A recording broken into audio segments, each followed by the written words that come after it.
성경 봉독하시겠습니다. 오늘 말씀은 민수기 9장 15절에서 10장 12절까지의 말씀입니다. 말씀은 제가 받들어 읽고 마지막 절은 함께 읽도록 하겠습니다. 민수기 9장 15절에서 10장 12절에 있는 하나님의 말씀입니다.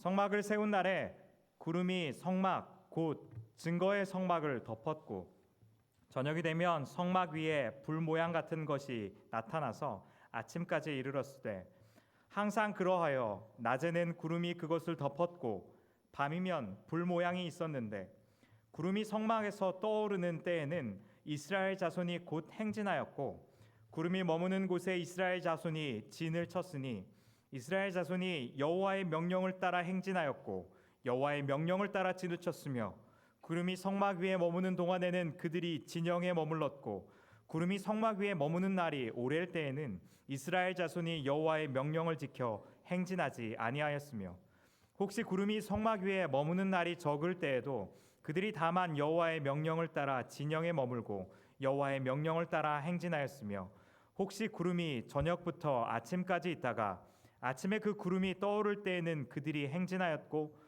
구름이 밤낮 있다가 떠오르면 곧 행진하였으며 이틀이든지 한 달이든지 1년이든지 구름이 성막 위에 머물러 있을 동안에는 이스라엘 자손이 진영에 머물고 행진하지 아니하다가 떠오르면 행진하였으니 곧 그들이 여호와의 명령을 따라 진을 치며 여호와의 명령을 따라 행진하고 또 모세를 통하여 이르신 여호와의 명령을 따라 여호와의 직임을 지켰더라. 여호와께서 모세에게 말씀하여 이르시되 은 나팔 둘을 만들되 두들겨 만들어서 그것으로 회중을 소집하며 진영을 출발하게 할 것이라. 나팔 두 개를 불 때에는 온 회중이 회막문 앞에 모여서 내게로 나아올 것이요 하나만 불 때에는 이스라엘의 천부장된 지휘관들이 모여서 내게로 나아올 것이며 너희가 그것을 크게 불 때에는 동쪽 진영들이 행진할 것이며 두 번째로 크게 불 때에는 남쪽 진영들이 행진할 것이라. 떠나려 할 때에는 나팔 소리를 크게 불 것이며 또 회중을 모을 때에도 나팔을 불 것이나 소리를 크게 내지 말며 그 나팔은 아론의 자손인 제사장들이 불지니 이는 너희 대대의 영원한 율례니라. 또 너희 땅에서 너희가 자기를 압박하는 대적을 치러 나갈 때에는 나팔을 크게 불지니 그리하면 너희 하나님 여호와가 너희를 기억하고 너희를 너희의 대적에게서 구원하시리라. 또 너희의 희락의 날과 너희가 정한 절기와 초하루에는 번제물을 드리고 화목제물을 드리며 나팔을 불라. 그로 말미암아 너희의 하나님이 너희를 기억하시리라. 나는 너희의 하나님 여호와니라. 둘째 해 둘째 달 스무 날에 구름이 증거의 성막에서 떠오르매 다 함께 읽겠습니다. 이스라엘 자손이 시내 광야에서 출발하여 자기 길을 가더니 바란 광야에 구름이 머무니라. 아멘. 오늘 말씀 전해주시는 정천호 목사님은 IVF에서 간사로 섬기시다가 중국 내몽골에 선교사로 다녀오셨고 이후에 코비드로 인하여서 이 선교 사역이 막힌 뒤로 한국으로 다시 돌아오셔서 중국 유학생들을 돌보는 사역을 하다가 현재는 이제 아름드리 교회의 부교육자로 섬기고 있으십니다. 목사님과 어제 잠깐 교제했는데 목사님의 소탈함과 또 하나님을 사랑하는 마음들을 저희가 2일간 교제하면서 느낄 수 있었습니다.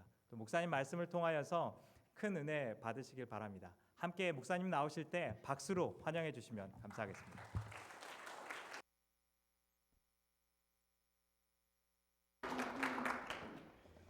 네. 반갑습니다. 우리 방금 소개받은 정천호 목사입니다. 귀한 교회에 와서 함께 귀한 성도님들과 함께 말씀을 나누게 해주신 하나님께 감사드립니다. 우리는 인생을 광야에 많이 비유하곤 합니다. 그것은 광야가 가지고 있는 고난, 또 시련, 환난 이런 특징들 때문에 인생을 광야에 비유하죠. 그만큼 인생이 고달프기 때문이겠죠. 저는 자세히는 모르지만 아마 우리 이 미국 땅에 이민 오신 1세대 우리 어르신들은 정말 광야 같은 이 척박한 땅에서 환경에서 삶을 개척하신 그런 분들이라고 생각이 됩니다. 그 외에도 사실은 우리는 각자의 광야의 길을 걷고 있는지 모르겠습니다. 환경적으로 또 힘든 시기를 지금 걷고 계신 분도 계실 것이고 또 어떤 분들은 내면의 광야를 지나고 계시는 분도 있을 것입니다. 고독과 외로움과 지침 속에서 영혼의 황량함과 메마름 가운데를 지나가고 계시는 분들도 계신 줄 모르겠습니다. 광야가 가지고 있는 중요한 특징 중에 또 하나가 뭐냐면은 그것은 길이 없다는 것입니다. 광야는 길이 없습니다. 제가 선교사로 있던 그 중국 내몽골은 중국의 가장 북쪽에 있는 지역인데요. 동과 서로 이렇게 길게 뻗어 있는 자치구입니다. 이 내몽골 자치구는 길게 뻗어 있으면서 다양한 지형을 가지고 있는데 가장 많은 곳은 이제 동쪽에 이제 초원이 넓게 펼쳐져 있고 양들이 많이 자라고 있는 그런 곳입니다. 그리고 동북쪽에 가면은 또 큰 숲이 있어서 그곳에서는 술록을 키우는 유목민들이 또 살고 있습니다. 반면에 이제 서쪽에는 고비 사막이 걸쳐 있어서 또 사막이 또 있는 그런 지역입니다. 사막을 몇 번 이렇게 탐방한 적이 있었는데 정말 사막 한가운데 가면은 길이 보이지 않습니다. 어쩌면은 우리 인생이 때로 앞이 보이지 않고 또 어떻게 살아가야 될지 막막한 길이 보이지 않는 그런 광야 같은 삶을 살아가고 있는 우리의 삶이 아닌가 생각됩니다. 그런 광야 같은 인생을 어떻게 살아가야 될지 오늘 이 광야를 살아갔던 이스라엘 백성들의 삶을 보면서 우리가 하나님의 지혜를 함께 얻기를 소망합니다. 현재 이스라엘 백성들의 상황을 먼저 우리가 이 본문을 통해서 살펴봤으면 좋겠는데요. 오늘 본문 가장 마지막 부분 10장 11절 12절 말씀을 보시면은 이렇게 나와 있습니다. 둘째 해 둘째 달 스무 날에 구름이 증거의 성막에서 떠오르매 이스라엘 자손이 시내 광야에서 출발하여 자기 길을 가더니 바람 광야에 구름이 머무니라. 현재 이스라엘 백성들이 어디에 있죠? 시내 광야에 있습니다. 시내 광야. 시내 광야는 시내산에 있는 곳인데 지도를 한번 이렇게 보시면은 이스라엘 백성들이 출애굽을 하고 나서 쭉 걸어와서 이제 행진해서 제일 아래쪽, 지도의 제일 아래쪽에 보이는 그 산이 보이죠? 그 산이 시내산인데 그 지역이 이제 시내 광야입니다. 이스라엘 백성들이 지금 현재 이곳에 거주하고 있는 것이죠. 시기는 언제이냐면은 둘째 해 둘째 달 스무 날이라고 하고 있어요. 둘째 해라는 것은 출애굽한 지 둘째 해라는 것이죠. 그리고 언제부터 이 시내 광야에 있었느냐? 출애굽기 19장 1절 말씀을 보면은 이렇게 나와 있습니다. 이스라엘 자손이 애굽 땅을 떠난 지 3개월이 된 날 그들이 시내 광야에 이릅니다. 그러니까 첫째 해 세 달째, 셋째 달에 시내 광야에 도착했는데 출애굽에서 3개월 만에 시내 광야에 도착을 했는데 지금 약 1년이 지난 이 시간 동안에 계속해서 이 시내 광야에 머물렀다는 것이죠. 그러면 이 1년 동안 이스라엘 백성들이 이 시내 광야에서 무엇을 했느냐? 여러분들이 아시다시피 십계명 돌판, 그것을 이 시내산에서 받았고요. 그리고 이곳에서 또 하나님과 언약을 맺는, 이스라엘 백성들이 하나님과 언약을 맺는 그런 시간들을 가지고 또 하나님께서 모세를 통해서 지시하신 성막을 제작하는 그런 시간들을 이곳에서 가졌습니다. 십계명 돌판을 수여받고 또 하나님과 언약을 맺음으로써 이들은 하나님의 언약 백성이라는 정체성을 가지게 되었고 또 성막을 통해서 하나님과 관계 맺는 방편을 얻게 되었습니다. 그리고 오늘 본문의 바로 앞 9장 1절부터 14절까지 보시면은 유월절을 지키는 장면이 나옵니다. 처음 출애굽할 때 유월절을 지키고 나왔잖아요. 그리고 이 둘째에 1월 14일에 이들이 유월절을 한 번 더 지키게 됩니다. 그리고 이제 드디어 본격적인 광야 여정을 출발하는 시점에 이스라엘 백성들이 와 있다는 것이죠. 하나님과의 관계를 맺는 그 관계의 기반을 마련한 이후에 이제 이들이 본격적으로 광야 여정을 출발합니다. 그러면서 이들에게 하나님께서 오늘 본문 저희가 함께 읽었던 이 내용을 통해서 하나님이 이스라엘 백성들이 어떻게 광야를 지나가야 되는지 그 방법을 알려주시는 것이죠. 광야를 살아가는 법 첫 번째는 바로 구름을 보는 것입니다. 오늘 본문 15절 말씀을 보시면은 성막을 세운 날에 구름이 성막 곧 증거의 성막을 덮었고 저녁이 되면 성막 위에 불묘한 같은 것이 나타나서 아침까지 이르렀다. 이렇게 말씀하고 있습니다. 우리는 이스라엘 백성들이 광야를 지날 때 하나님께서 구름 기둥, 불 기둥으로 이렇게 인도해 줬다는 얘기를 많이 들었습니다. 그런데 사실 구름 기둥이 따로 있고 불 기둥이 따로 있는 것이 아니라 사실은 구름 기둥 하나입니다. 구름이 항상 그 성막에 있었고 이스라엘 백성들을 덮고 있었습니다. 근데 밤이 되면 그 안에 그 구름 기둥 안에 불 모양 같은 것이 있었던 것이죠. 제가 좀 자료를 찾아보려고 인터넷에서 찾아봤는데 가장 현실감 있게 가장 이 생생하게 이제 표현한 그 포토샵 아티스트가 계시더라고요. 제가 그분께 직접 이제 카톡을 보내가지고 출처를 밝히고 사용하겠다고 이렇게 허락을 받고 사진을 가져왔습니다. 네. 이분이 이제 리얼술사라는 이름으로 내 삶에 그려지는 말씀이라는 말씀을 묵상하면서 이분이 포토샵으로 이렇게 사진을 이렇게 작업을 하시는 분이신데 이 구름 기둥, 불 기둥을 저렇게 이렇게 표현하시더라고요. 이 사진에 가장 생동감 있는 가장 이렇게 제 마음에 감동 있게 다가왔어요. 구름 기둥이 저렇게 있고요. 밤이 되면 어떻게 되냐면은 저 안에 불 모양 같은 것이 있어서 저렇게 지면을 밝히고 따뜻하게 이스라엘 백성들을 덮어주는 것이죠.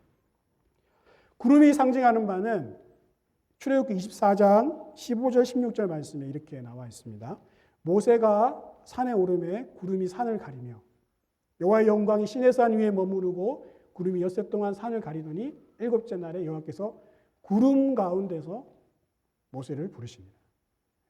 구름은 항상 성경에서 구름은 하나님의 임재를 상징했습니다. 하나님이 여기 계시다.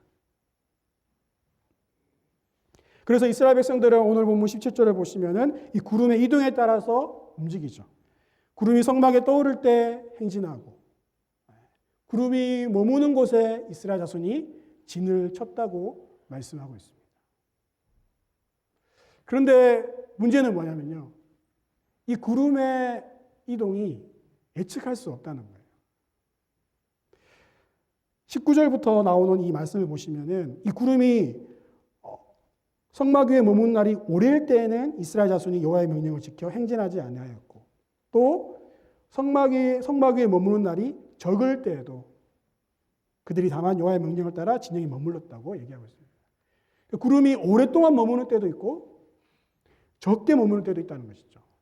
그러면서 21절, 22절에는 어떻게 나오냐면은 혹시 구름이 저녁부터 아침까지 있다가 아침에 그 구름이 떠오를 때는 그들이 행진하였고 구름이 밤낮 있다가 떠오르면 곧 또 행진하였고 이틀이든지 한 달이든지 1년이든지 얼마만큼 구름이 머무른지를 예측할 수 없다는 것이 그들의 문제였습니다. 여러분 그냥 쉽게 생각하면 구름이 이동하는 대로 따라가면 되지라고 생각할 수 있지만 우리 인간의 삶이 사실은 그렇지 않잖아요. 한번 상상을 해보십시오. 이들이 이동할 때는 자기 짐을 다 이제 챙겨서 텐트를 다 거두고 그걸 다 짐을 메고 이렇게 이동을 합니다.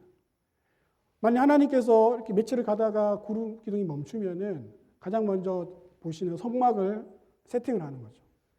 레위 자손들이 메고 온 그 성막을 세팅을 하고 천막을 치고 덮개를 덮고 울타리를 치면서 모든 것을 세팅합니다. 그 다음에 정성스럽게 그 안에 지성소와 성소를 나누고 언약궤를 그곳에 안치하고 또 성소 안에는 진설병과 등대와 그런 것들을 성막 기구들을 이렇게 정성스럽게 다 세팅을 합니다. 그런 다음 각자 자기 집을 또 세팅을 하는 거죠. 천막을 풀고 여러 가지 도구들 또 침구류들 옷들 다 이렇게 짐을 챙겨놓고 세팅을 하죠.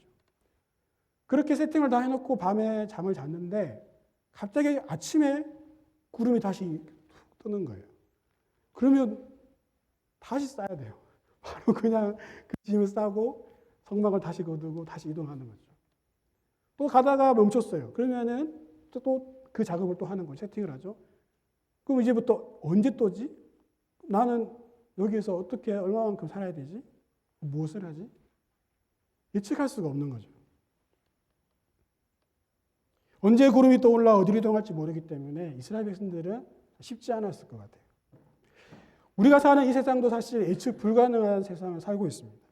그래서 많은 사람들은 삶을 예측하려고 해요. 그래서 점을 보죠. 도대체 어떻게 될까요? 제 인생이 어떻게 될까요? 제가 좋은 남자를 만날 수 있을까요? 네. 제 사업이 잘 될까요? 예측하려고 하죠. 또 다른 사람들은 예측 가능한 삶을 살기 위해서 확실해 보이는 것을 붙잡으려고 합니다. 가장 확실한 게 뭡니까, 여러분? 가장 확실하게 보이는 것이 뭐니 해도 돈이 가장 확실하잖아요. 그래서 사람들이 어떤 일이 벌어져도 이 돈이 있으면 내가 컨트롤할 수 있을 거야. 내 삶을 컨트롤할 수 있어. 그래서 그 돈을 버는데 많이 집착합니다. 돈 자체가 나쁜 것은 아니지만 그 돈에 자기의 삶을 의존하고 하나님의 자리에 그 돈을 두는 것, 그것이 사실은 우리 인간의 죄성이죠. 또 어떤 사람들은 자신의 학벌에 이렇게 자신의 학벌이나 아니면 자녀들의 학벌에 이렇게 집중합니다.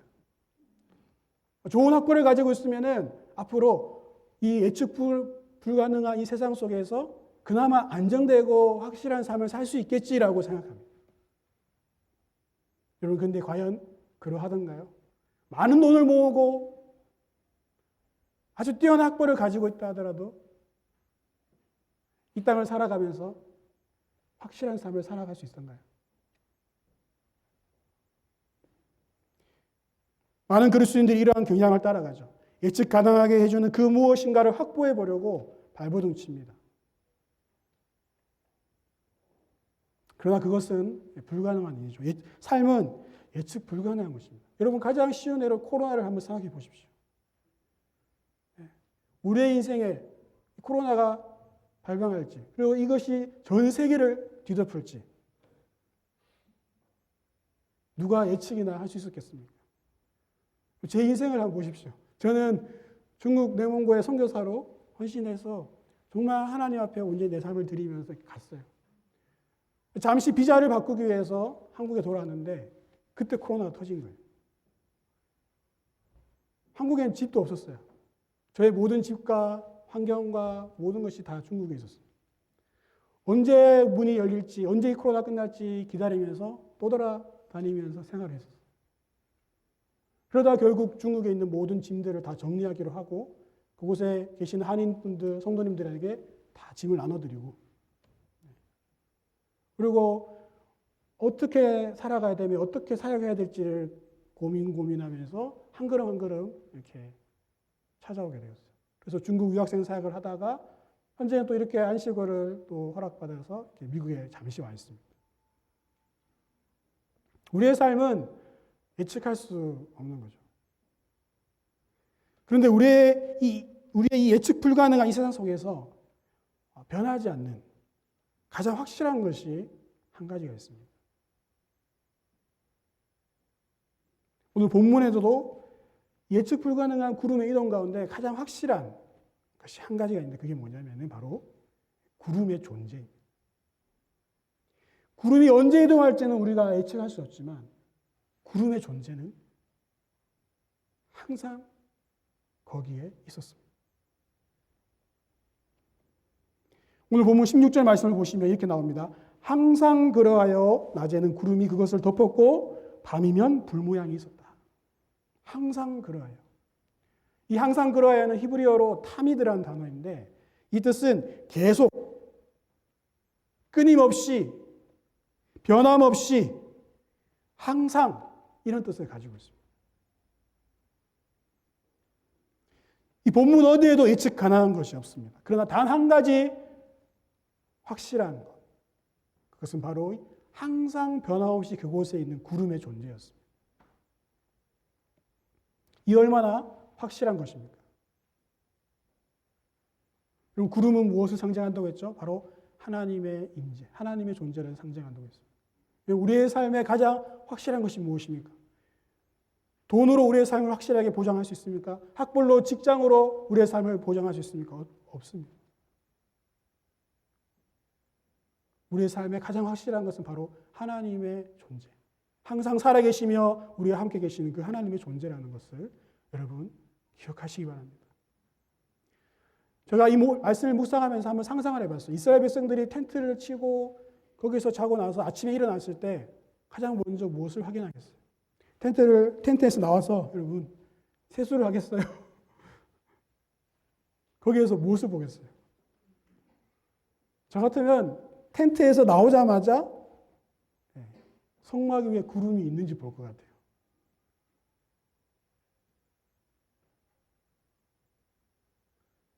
텐트에서 나오자마자 모든 텐트는 다 성막을 향해서 진을 치게 되어 있습니다. 텐트의 입구는 다 성막의 가운데 있고요. 모든 이스라엘의 진영은 텐트를 향하여 진을 치게 되어 있어요.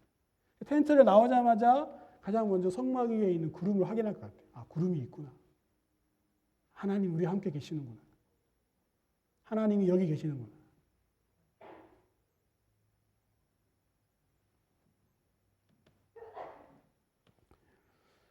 이 구름이 언제 어디로 이동할지 모른다는 사실에 여러분 불안해하지 마시고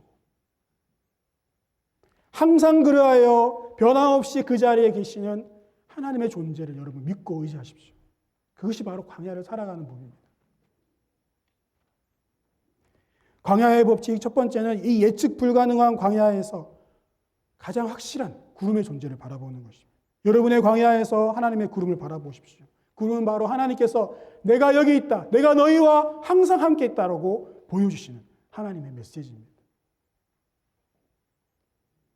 여러분의 일상 속에서 어떻게 구름을 바라볼 수 있겠습니까? 매일 여러분의 기도의 자리에 나아가서 하나님의 이름을 부르시고 하나님의 존재를 바라보시고 그분과 교제하십시오.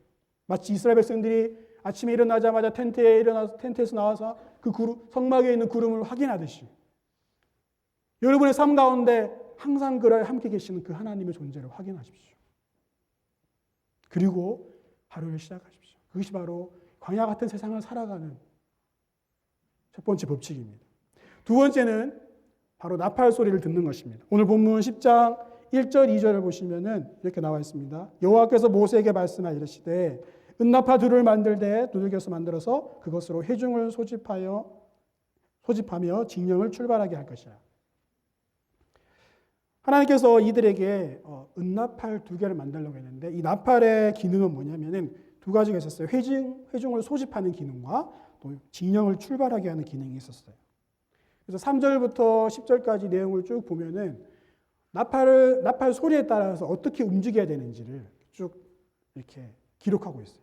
그것을 제가 표로 한번 정리해 봤는데 작게 부를 때는 소집할 때예요. 그래서 나팔을 2개를 작게 부르면은 온 회중이 평양 문 앞에 모이는 거예요. 그리고 나팔 1개를 작게 불면은 천부장 된 지휘관들 모이는 거예요. 나팔을 크게 한번 불면은 동쪽 진영에 있는 이 지파들이 쭉 행진하기 시작하는 거예요.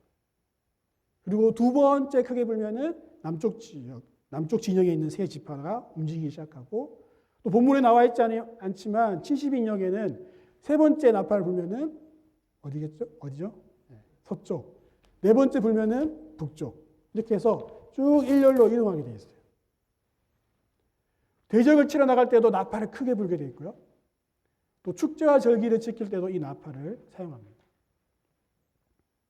보시면은 이 나팔은 이 모든 신호들이 개인을 움직이는 신호가 아니라 공동체를 움직이는 신호예요. 광야는 함께 모일 때가 있고 함께 행진할 때가 있습니다. 또 함께 싸울 때가 있고 함께 예배할 때가 있는 것이죠. 공동체가 어떻게 함께 움직여야 되는지 그것을 알려주는 거예요.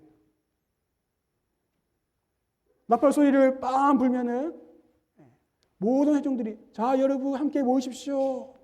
모든 성도들이 함께 모이십시오. 작게 한번 불면은 우리 장로님들과 우리 구역장님들 한번 모이십시오. 리더들만 한번 모이십시오. 또 한번 크게 불면은 이제 이쪽에 있는 분들이 움직이십시오. 두 번째 불면은 남쪽에 있는 분들이 움직이십시오. 이렇게 해서 공동체가 어떻게 움직여야 되는지를 알려주는 신호였던 거예요. 광야는 결코 혼자서 살 수 없습니다. 자기 혼자 빨리 가고 싶어도 갈 수 없고 힘들어서 그냥 천천히 가고 싶어서 안 가겠다고 이탈할 수도 없어요. 광야에서 공동체를 이탈하는 것은 죽음과도 같은 것이죠.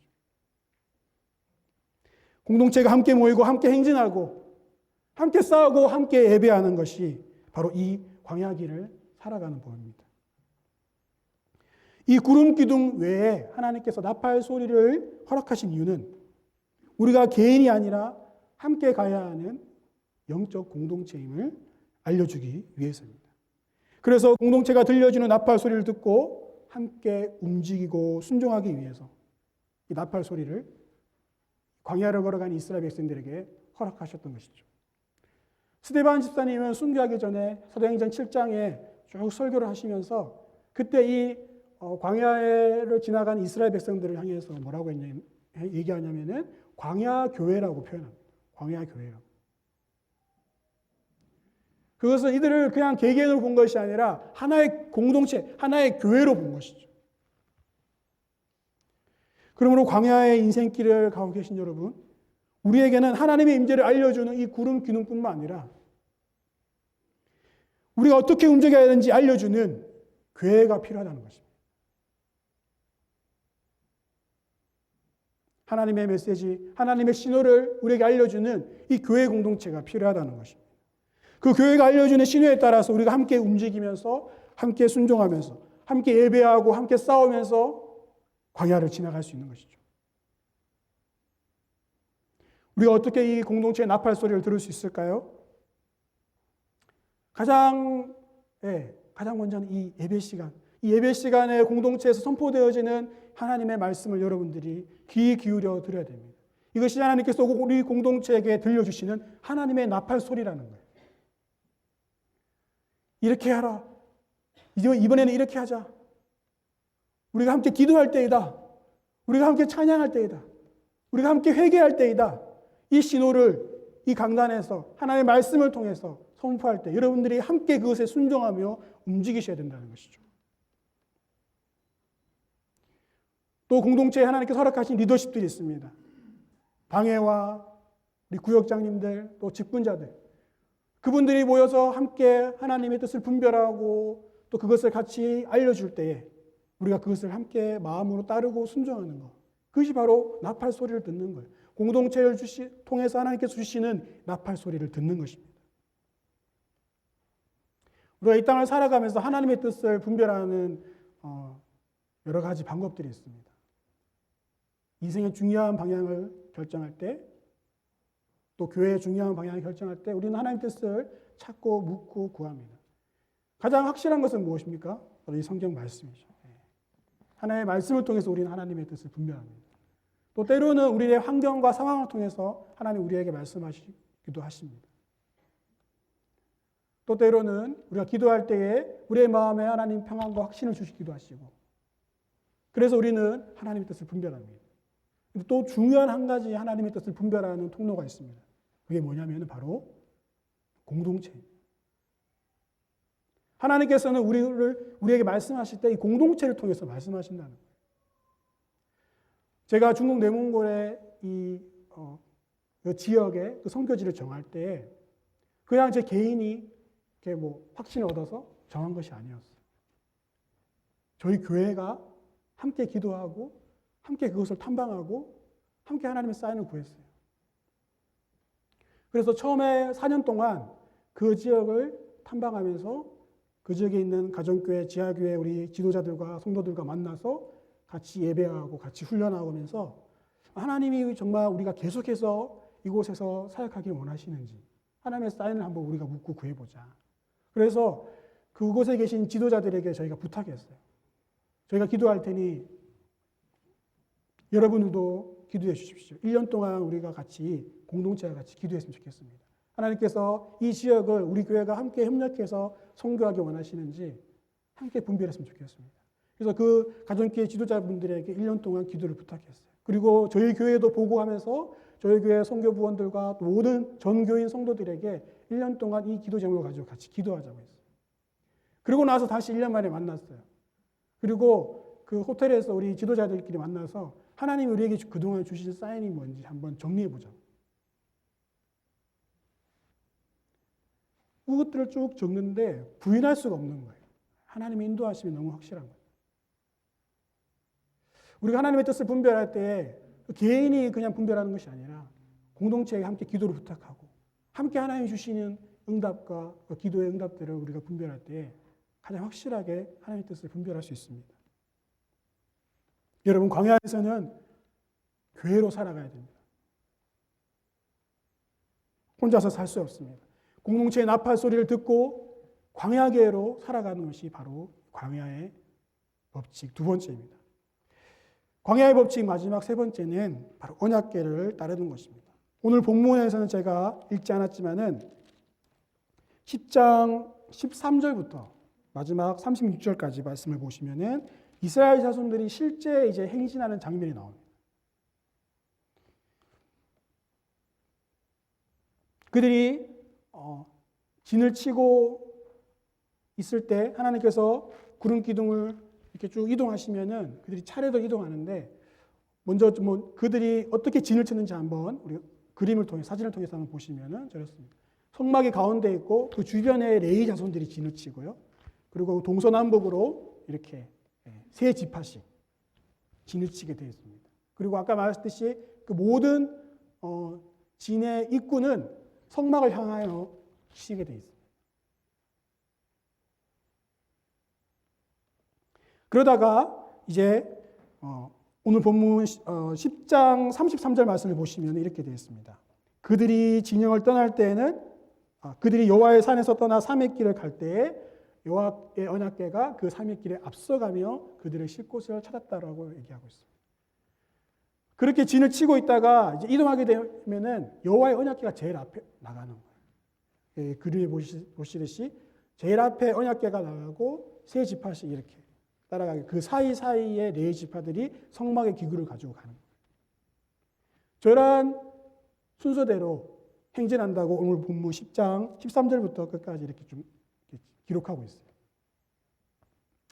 이 행진의 가장 큰 특징은 뭐냐면 바로 이 언약궤를 따라간다는 것이죠. 언약궤는 하나님께서 말씀하시는 곳입니다. 출애굽기 25장 22절 말씀을 보시면 이렇게 나와 있어요. 거기서 내가 너와 만나고 속죄소 위 곧 증거궤 위에 있는 두 그룹 사이에서 내가 이스라엘 자손을 위하여 내게 명령할 모든 일을 내게 이르리라. 거기서 내가 너와 만난다는 것은 바로 이 성막, 곧 회막을 얘기합니다. 회막은 텐트 오브 미팅, 만남의 텐트죠.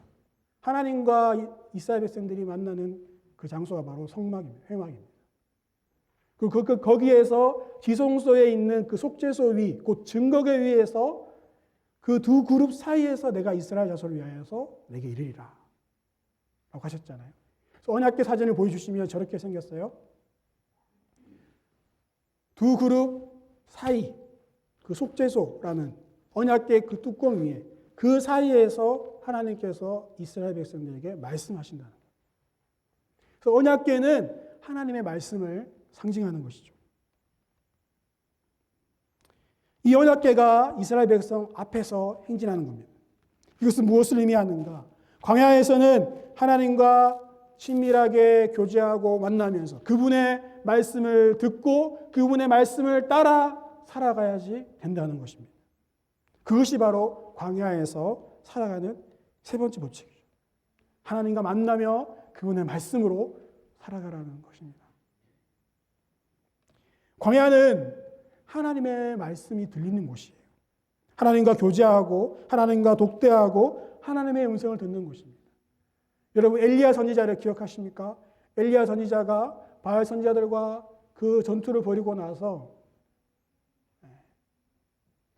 내려왔을 때 이세벨이 다시 자기를 죽이려고 하자 지친 몸과 마음으로 광야로 들어가죠.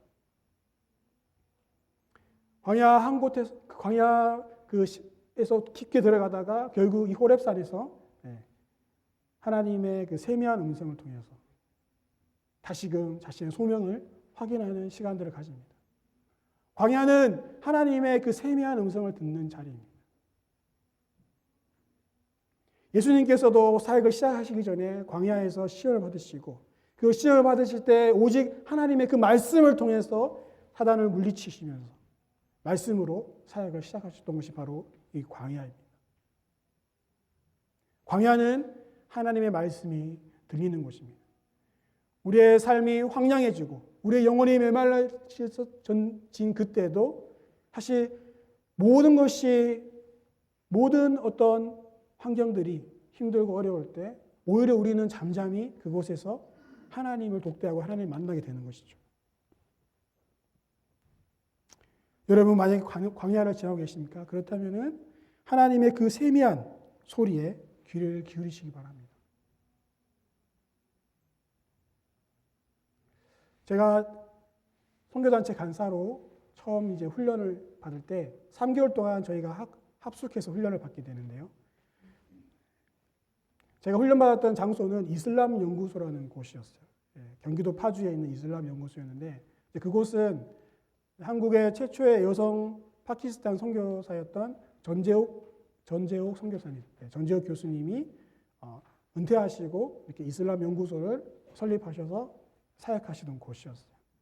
이슬람 연구소 그 사역 연구소 바로 옆에 그 교수님의 집이 있었는데 저희가 한 20명 가까이 되는 신입 간사들이 훈련을 이 이슬람 연구소 센터에서 합숙하면서 받고 있을 때 가끔 주말이 되면 이제 교수님께서 저희들 초대해 주셔서 차도 마시고 또 대화도 나누고 또 식사 교제도 하고 하는 그런 시간들을 가졌습니다. 교수님은 몇 년 전에 이제 돌아가셨는데 교수님은 평생 독신으로 사셨어요. 독신으로 사셨고 정말 소녀 같은 감성을 가지고 계셨어요. 그래서 교수님 댁에 가보면은 서재나 이런 안방을 보면은 너무 이렇게 아기자기하게 예쁘게 잘 꾸며 놓으신 거예요. 그런데 이제 그분의 거실을 보면은 정말 너무 휑한 거예요. 바닥이 장판도 아니고 마룻바닥도 아니고 그냥 시멘트 바닥이었어요. 그곳에 그냥 의자 몇 개만 놔두고 아주 황량한, 거실이 꽤 넓었는데도 황량하게 이렇게 만들어 놓으신 거예요. 보통 사람들을 초대하고 이렇게 접대하고 대화하는 곳이 거실이기 때문에 거실을 이렇게 잘 꾸밀 것 같은데 거실이 너무 이렇게 초라하고 황량해서 제가 교수님께 여쭤봤어요. 교수님 왜 이렇게 거실을 이렇게 해놓으셨어요? 그랬더니 교수님 웃으시면서 여기가 나의 광야입니다. 이렇게 말씀하시는 거예요. 광야를 늘 기억하고 싶어서 광야에서 하나님과 독대하고 하나님의 음성을 듣는 그 시간들을 늘 기억하기 위해서 일부러 그 거실을 이렇게 광야처럼 삭막하게 황폐하게 이렇게 해놓으셨더라고요. 그래서 제가 그 얘기를 듣고 좀 감명을 받아서 나도 결혼하면은 집을 꾸밀 때 거실을 아주 이렇게 황량하게 해놔야겠다 생각을 했었는데 실패했습니다. 저희 아내가 허락하지 않았죠. 근데 이제 중국에서 이제 나와서 이제 집이 없으니까 떠돌아다녀야 되잖아요. 계속 몇 개월을 떠돌아다니다가 파송해 주신 교회에서 안쓰러워서 이제 아주 낡은 아파트를 이제 월세로 구해주셨어요. 근데 옛날 아파트들은 베란다가 아주 넓어요. 요즘 한국은 아파트들 보면 다 확장해서 거실을 넓게 하는데 옛날 아파트들은 다 아직 베란다가 넓은 아파트예요. 그 베란다에 뭐 여러 가지 짐들이 막 이렇게 있는데 그곳에 이렇게 간식 의자를 하나 제가 갖다 놨어요. 그리고 이제 여기가 내 광야다. 드디어 나의 광야를 찾았다. 그래서 제가 아침이면은 항상 그 의자에 앉습니다. 그리고 가만히 침묵하고 묵상하면서 또 말씀을 보고 기도하면서 마치 이스라엘 백성들이 텐트에 나와 가장 먼저 그 구름의 존재를 확인하듯이 그 자리에 앉아서 내 삶 가운데 여전히 변함없이 항상 함께하고 계시는 그 하나님의 존재를 확인하는 시간을 가집니다. 어디로 갈지 모르고 저의 사역지가 또 앞으로 어떻게 될지 모르는 그런 상황 속에서 가장 확실하게 붙잡을 수 있었던 것은 하나님이 살아계시다는 거였어요. 그 하나님이 나와 함께하고 계시다는 거였어요. 그곳에서 하나님의 말씀을 펼쳐들고 그분이 들려주시는 말씀을 들으면서 하루하루 한 걸음 한 걸음 살아가는 거죠. 그것이 바로 여러분 이 불확실한 세상 속에서 살아가는, 불확실한 이 광야 같은 세상 속에 살아가는 우리 그리스도인들의 삶의 방식입니다. 우리 사랑하는 세인트루이스 한인 장로교 여러분, 정말 여러분 각자 다양하게 광야의 삶을 살고 계실지 모르겠어요. 환경적으로, 또 상황적으로, 경제적으로 광야를 지나고 계시는 분도 있을 것이고, 또 어떤 분들은 내면의 영혼의 그 목마름과 메마름으로 하나님 나에게 말씀하시지 않는 것 같고 나에게 멀리 떠나 계신 것 같고 그런 광야를 여러분이 지나고 계신지 모르겠어요. 네, 여러분 기억하십시오. 광야에서 살아가는 법은, 이 불확실한 광야에서 살아가는 법은 가장 확실한 그 구름의 존재를 확인하는 것입니다. 그리고 우리 공동체를 들려주시는 그 하나님의 나팔 소리에 귀를 기울이고 함께 광야 교회로 살아가는 것입니다. 그리고 매일매일 그분의 지성소에 나아가 그 언약궤에서 말씀해 주시는 그 하나님의 말씀을 들으며 하나님의 말씀을 따라 살아가는 것입니다. 그것이 바로 저와 여러분이 이 광야 시대를 살아가면서 하나님의 백성으로 살아가는 법입니다. 그렇게 광야를 지나가시는 사랑하는 성도님이 되시기를 주님의 이름으로 축복합니다.